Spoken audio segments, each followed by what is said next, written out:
14ویں صدی میں مالی سلطنت کا حکمران منسا موسیٰ، کہا جاتا ہے کہ وہ اتنا امیر تھا کہ اب تک اس کو سب سے امیر ترین انسان سمجھا جاتا ہے۔ مطلب ابھی تک کسی کے پاس اتنی دولت آئی ہی نہیں جتنی اس کے پاس تھی۔ اب آئیں پتہ کرتے ہیں کہ اس نے اتنی زیادہ دولت کہاں سے جمع کی، کیسے جمع کی۔ منسا موسیٰ کی دولت کی ایک بڑی وجہ منافع بخش تجارتی راستوں پر، خاص طور پہ سونے اور نمک پر اس کی سلطنت کا کنٹرول تھا۔ اس نے اسے مالی میں بہتی ہوئی دولت کا دربان بنا دیا۔ منسا موسیٰ کی اپنی سلطنت میں سونے کی وسیع کانیں بھی تھی، جنہوں نے اس کی ناقابل یقین دولت میں حصہ ڈالا۔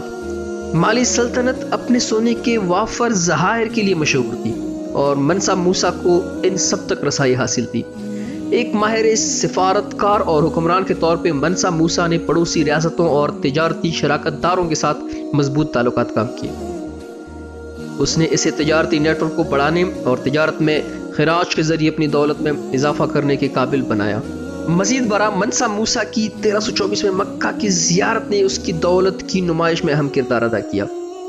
اپنے سفر کے دوران اس نے سونا شاندار طریقے سے تقسیم کیا، ایک دیر پا تاثر چھوڑا اور تاریخ کے امیر ترین افراد میں سے ایک کے طور پہ پہچان حاصل کی۔ آپ کو منسا موسیٰ کی دولت کے پیمانے کا اندازہ لگانے کے لیے مورخین کا اندازہ ہے کہ آج کی رقم میں اس کی دولت تقریباً $400 بلین تھی۔ یہ موجودہ امیر ترین شخص سے زیادہ ہے۔ اپنے ناقابل تصور دولت کے باوجود منسا موسیٰ اپنی سخاوت کے لیے مشہور تھے۔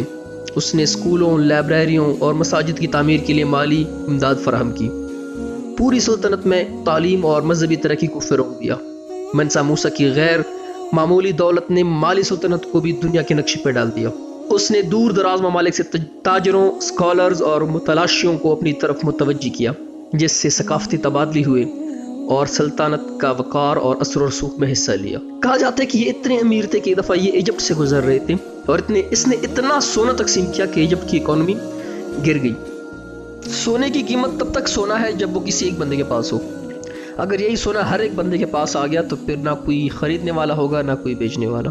اگر ویڈیو پسند آئی ہے تو ویڈیو کو لائک کریں، دوستوں کے ساتھ شیئر کریں۔ اگر چینل پہ نئے آئے ہیں تو چینل کو سبسکرائب کر کے جائے۔ شکریہ۔